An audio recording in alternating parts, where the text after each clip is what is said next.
Monsieur, Oui, Christome. vous aviez dit que vous feriez une autre vidéo sur Molière.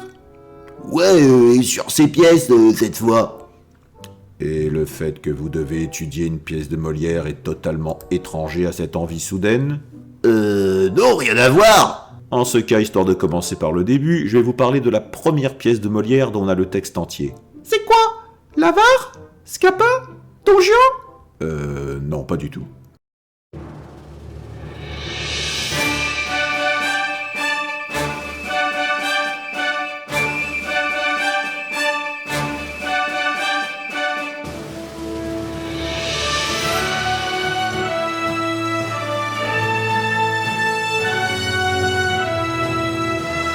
Bonjour chers élèves, je suis le comte de Noiles et je vais vous parler de la première pièce de Molière. Enfin, pour être plus exact, la première pièce de Molière dont on a le texte.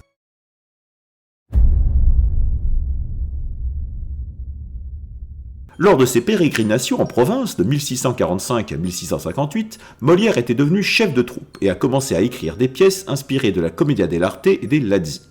Pour mémoire, la Commedia dell'arte, ou comédie de métier en français, est un genre théâtral italien né au XVIe siècle, reposant sur des improvisations des comédiens pour raconter une comédie à partir de personnages écrits à l'avance. La jeune première et le jeune premier, le père avare, Pantalone, le docteur, Dottore, le valet, Arlequin ou Polichinelle, la servante, Colombine, le matamore.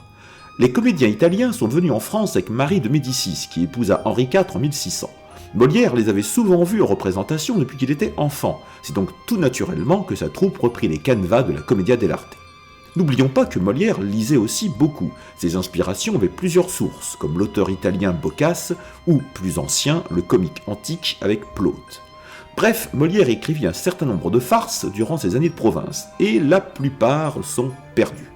On ne saura donc probablement jamais quelle a été la première pièce écrite de la main de Molière. Cependant, La jalousie du Barbouillé a été sûrement écrite entre 1646 et 1650, ce qui en fait au minimum une de ses premières pièces.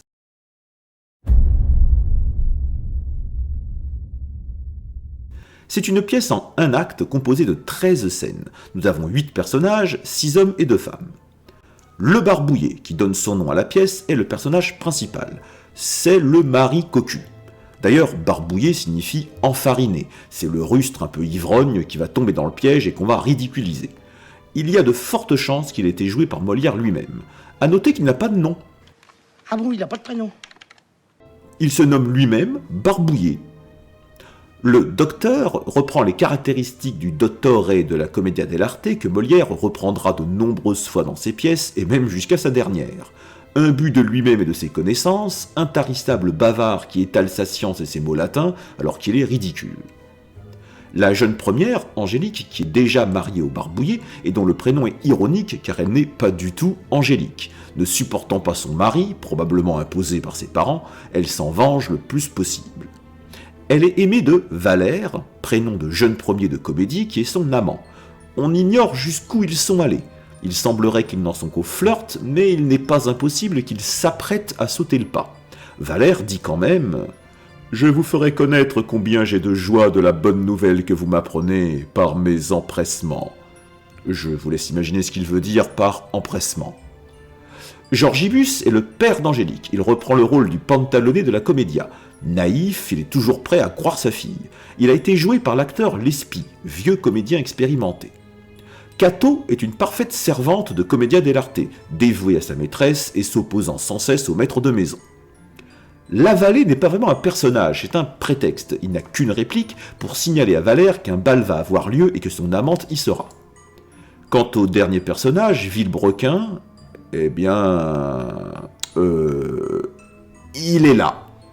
Molière avait sur les bras Monsieur Debris, un acteur qui était réputé jouer très mal. Il ne lui donnait donc que de tout petits rôles avec le moins de répliques possible. Si vous lisez une pièce de Molière avec un tout petit rôle, il y a de fortes chances qu'il ait été écrit pour Monsieur Debris. Non, sérieusement, son rôle n'est même pas défini. Il accompagne sans cesse Georgibus, mais rien ne permet d'affirmer qui il est. Son serviteur, son ami, son frère... De toute façon, il n'a que 10 répliques, et c'est souvent une unique phrase à chaque fois, banale et sans grande émotion.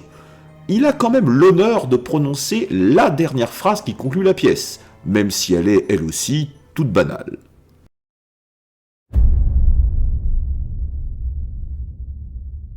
Le barbouillé, seul en scène, enrage de sa femme qui quitte souvent la maison. Il demande conseil au docteur, qui passe par là, mais le docteur étale sa science et ne le laisse pas s'expliquer. Les deux sortent de scène et on découvre les deux jeunes premiers qui flirtent, chaperonnés par la servante. Le barbouillé voit la scène et fait une crise de jalousie. Entre alors le père d'Angélique, Georgibus, ainsi que Villebrequin, qui est là. Georgibus veut les réconcilier, mais le docteur revient. Chaque personnage essaie de lui demander conseil, mais comme d'habitude, le docteur n'écoute rien et les interrompt sans cesse, jusqu'à ce qu'il soit chassé de la scène par le barbouillé. Tout le monde rentre chez lui et on apprend par Valère et la vallée qu'un bal va avoir lieu. Et bien entendu, les deux amants s'y sont donné rendez-vous. Pendant ce temps, le barbouillé est rentré chez lui et ferme toutes les portes. Lorsqu'Angélique revient du bal, le barbouillé refuse de la laisser entrer dans la maison, espérant que Georgibus arrive pour prouver à tous qu'Angélique était sortie le soir pour le tromper. Angélique fait semblant de se suicider, le barbouillé descend pour vérifier. Monumentale erreur. Angélique se cache, passe derrière le barbouillé qui est sorti et ferme à son tour la porte. Voilà la situation inversée, et évidemment c'est le moment que choisit Georgibus et Villebrequin toujours, pour débarquer et constater qu'Angélique est à la maison et que le barbouillé est dehors. Georgibus veut qu'ils se réconcilient, les deux refusent, le docteur sort la tête de chez lui pour proposer de leur lire un chapitre d'Aristote, tout le monde refuse et chacun rentre dans sa maison. Fin de la pièce.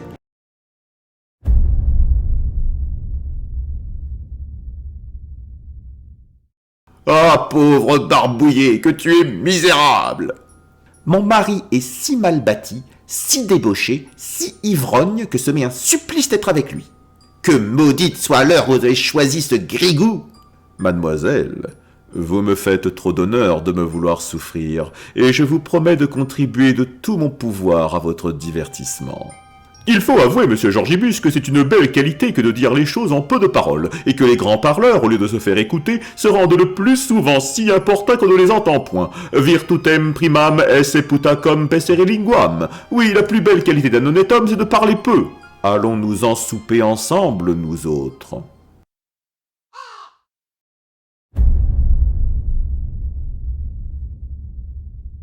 Comment? La pièce se termine comme ça, en statu quo. On est d'accord que rien n'est résolu. Angélique est toujours mariée à un rustre qu'elle n'aime pas, elle va probablement tromper le barbouillé, qui va enrager et continuer à boire, le docteur n'a rien appris, il est toujours aussi pédant, Georgibus continue à croire sa fille sur parole, et Villebrequin ne sert toujours à rien. Cette farce est un assemblage de sketchs assez mal ficelés ensemble. Elle retranscrit les improvisations des comédiens à partir d'un canevas qui tient sur un timbre-poste. C'est un brouillon de la pièce en 3 actes Georges Dandin que Molière écrivit en 1668, pièce beaucoup plus aboutie. Je ne peux me détacher de cette impression de brouillon, de fatras. On est très loin des grandes comédies que Molière écrivit pour la cour à Paris. On devine que le public cible était la paysannerie du XVIIe siècle, qui cherchait un divertissement rapide et facile à comprendre. Peut-être suis-je trop sévère avec cette pièce, mais je trouve qu'elle souffre de la comparaison avec Georges Dandin, qui reprend le même thème et quelques scènes, dont la scène finale. Molière reprend la Commedia dell'arte sans nuance, en rajoutant un conte de Boccace, Le jaloux corrigé.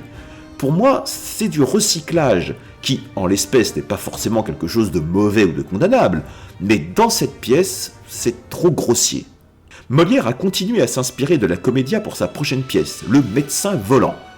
À moins que le médecin volant n'ait été écrit avant, puisqu'on n'est toujours pas sûr de la chronologie. Est-ce que cette pièce est meilleure? Il faut la lire pour le savoir.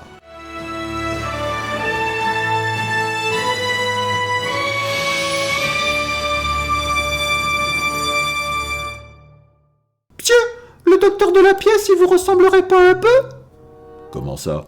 Bah oui, étaler sa science, ne pas toujours écouter, être toujours présent, même quand on aimerait qu'il soit absent.